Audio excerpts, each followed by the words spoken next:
Hai Sobat Lunar, ketemu lagi dengan saya di kelas Fisika Luar Nalar. Nah, masih tentang fokus UTBK 2021, kita akan bahas tuntas tentang soal referensi kita, yaitu di UTBK 2019, yang keluar tentang materi baru, yaitu gerak harmonik sederhana. Seperti apa soalnya? Kita baca dulu ya. Ada paragraf 1 yang menjelaskan tentang keadaan sistem. Nah, apa itu? Di sini ada sebuah beban bermassa M digantungkan pada ujung sebuah tali ringan berpanjang L. Maksudnya punya panjang L gitu ya talinya. Nah, beban disimpangkan ke kanan sampai ke titik A dengan ketinggian H. Nah, di sini ada clue lagi. Anggap ketinggian titik setimbang, ingat ya ini setimbang, itu adalah 0. Kemudian beban tadi dilepaskan sehingga bergerak osilasi atau bergerak harmonik sederhana. Percepatan gravitasi di tempat itu adalah G, gitu ya, adalah G di sini. Nah, kemudian apabila beban berhenti sesaat pada ketinggian D di sebelah kiri titik setimbang O, gesekan udara diabaikan dan energi kinetiknya dilambangkan dengan EK, maka kesimpulan mana yang benar? Nah, di sini kita perlu menggambarkan dulu bagaimana keadaan sistemnya. Dimulai dari ini, kalimat pertama, ada sebuah beban bermassa M digantungkan pada ujung sebuah tali ringan berpanjang L. Jadi kita misalkan kita punya sebuah tali ringan. Nah, di ujungnya itu kita ikatkan sebuah beban bermassa M. Nah, kondisi ini adalah kondisi mula-mula dari beban dan talinya. Nah, kemudian kondisi mula-mula ini kita sebut sebagai kondisi setimbang, atau titik ini itu kita anggap sebagai titik setimbang. Di mana di soal dikatakan anggap ketinggian titik setimbangnya adalah 0. Berarti dengan kata lain, titik setimbang ini adalah titik acuan untuk penentuan simpangan dari gerak harmonik sederhana. Nah, di sini kita anggap sebagai titik setimbang. Itu ya.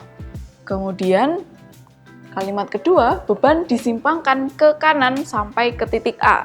Jadi kita gambarkan lagi kondisi ketika beban yang awalnya di bawah ini kita simpangkan ke kanan sampai di titik A. Di mana titik A itu dikatakan punya ketinggian sebesar H. Oke, kita anggap ini punya ketinggian gini ya. Ini ketinggiannya sebesar H. Oke, titiknya kita tandai dengan nama ya. Di titik simpangan yang di sebelah kanan ini kita anggap sebagai titik simpangan A. Kemudian keadaan mula-mulanya atau titik setimbang kita tandai dengan O, gitu ya. Nah, kemudian apabila beban berhenti sesaat pada ketinggian D di sebelah kiri titik setimbang O, jadi setelah disimpangkan ke kanan, benda tadi dilepaskan.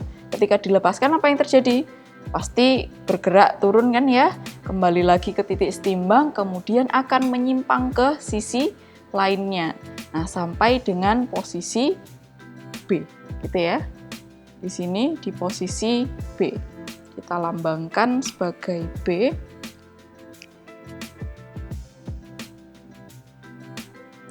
Posisi B. Di mana di posisi simpangan di sebelah kiri itu punya ketinggian sebesar D. Nah, kita gambarkan selisihnya dengan posisi setimbang itu adalah setinggi D. Gini ya. Nah, kemudian jika gesekan udara itu diabaikan dan EK itu adalah energi kinetik, maka pernyataan mana yang benar? Oke, pertama analisis dulu. Ciri-ciri dari setiap titik di gerak harmonik sederhana pada bandul ini tuh apa saja? Nah, dimulai dari posisi setimbang. Di posisi setimbang ini sudah dikatakan ketinggiannya anggap sama dengan 0. Kalau ketinggiannya 0, ingat energi apa yang berhubungan dengan ketinggian atau kedudukan? Yaitu energi potensial. Jadi kalau ketinggiannya sama dengan 0, maka energi potensial di titik O atau di titik setimbang itu pasti sama dengan 0. Nah, selanjutnya, ketika di posisi setimbang, benda itu kan butuh energi untuk menyimpang. Nah, energi apa? Kalau potensialnya sudah 0, maka butuh yang namanya energi kinetik. Jadi di sini ada energi kinetik di titik O, itu bernilai berapa?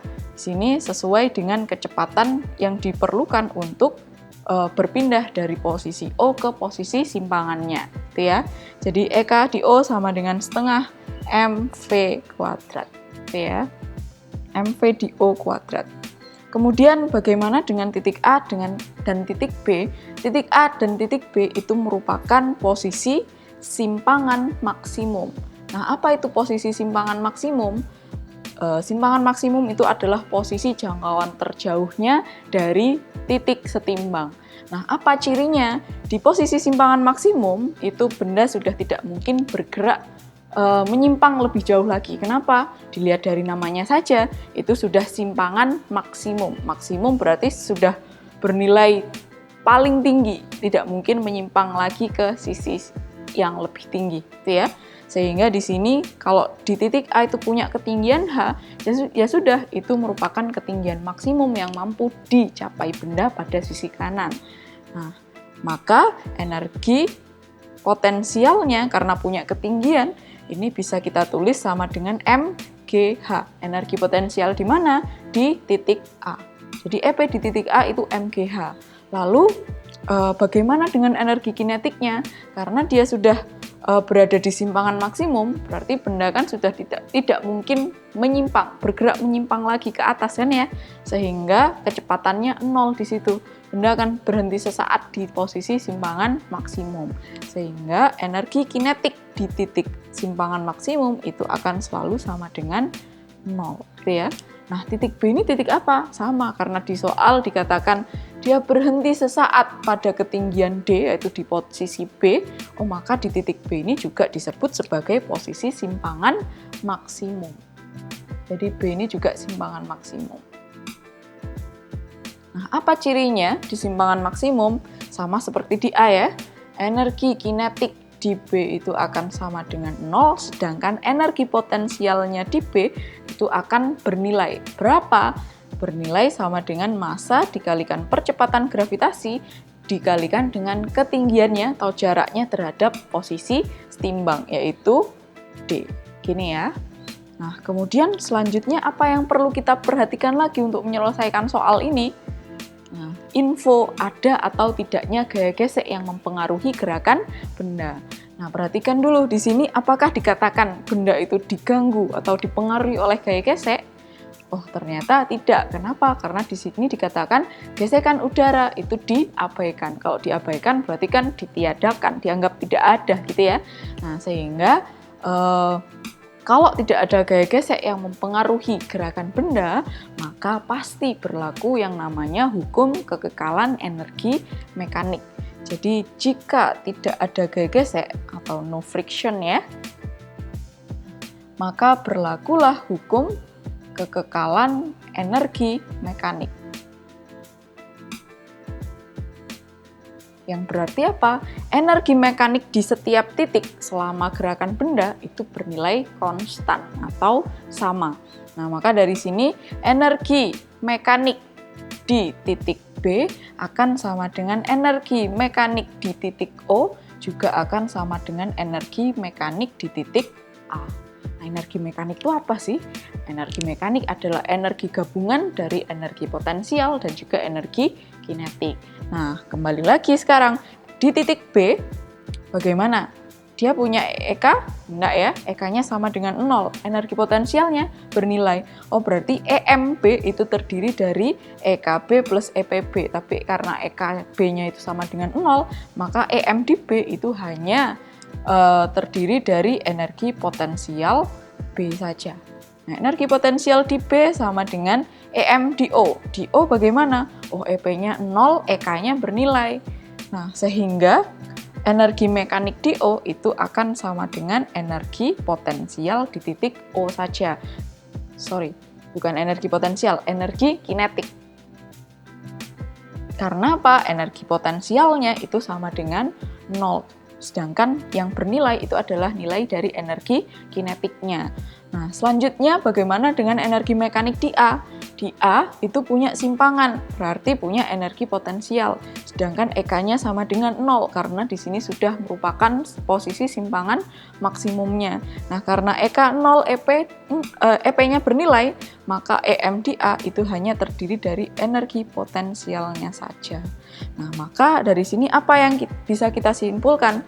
Energi potensial di B akan sama dengan energi kinetik di O, juga akan sama dengan energi potensial di A. Jadi semua energinya bernilai sama. Tapi ingat ya, di posisi simpangannya hanya memiliki potensial, energi potensial, sedangkan di setimbang itu punya energi kinetik. Jadi jawaban mana yang benar? Kalau kita lihat, energi kinetik di A sama dengan 0. Ingat di A, apakah punya energi kinetik?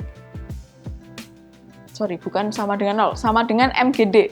Benar nggak sih sama dengan MGD? Oh, ternyata di sini EK di A itu sama dengan 0. Sehingga ini jelas salah. Kemudian EK di A lebih dari. Apakah lebih dari? Salah, karena itu bukan ciri dari kekekalan energi mekanik. Kemudian EK di O kurang dari MGD. Apakah begitu? Ingat, EK di O itu sama dengan energi potensial di B. Berarti EK di O juga akan sama dengan nilainya dengan MGD. Jadi yang C ini juga salah. Kalau yang D, EK di O sama dengan MGD. Sesuai ya? Sehingga untuk soal ini, penyelesaiannya, jawabannya itu adalah yang D. Energi kinetik di O sama dengan MGD. Karena apa? EK di O sama dengan energi potensial di B. Nah, nanti bisa juga soal ini divariasikan, bukan lagi dikatakan sama dengan MGD. Mungkin juga bisa dikatakan sama dengan EP di A, atau sama dengan MGH. Sama ya, asalkan kita ingat-ingat ini saja. Pada kasus osilasi atau gerak harmonik sederhana, jika tidak ada gaya gesek yang mempengaruhi gerakannya, maka berlaku hukum kekekalan energi mekanik, di mana energi mekanik di semua titik nilainya akan sama besar. Gitu ya? Gimana? Easy kan ya? Oke, sekian pembahasan tentang gerak harmonik sederhana, salah satu soal tentang GHS yang keluar di UTBK 2019. Bagaimana soal-soal yang lain kita bahas di video selanjutnya. Nah, tapi bagi kalian yang masih merasa bingung mengenai pembahasan soal ini, boleh dituliskan pertanyaannya di kolom komentar. Tapi jangan lupa subscribe dulu, like, comment, and share video ini. Oke, see you di next video. Bye-bye.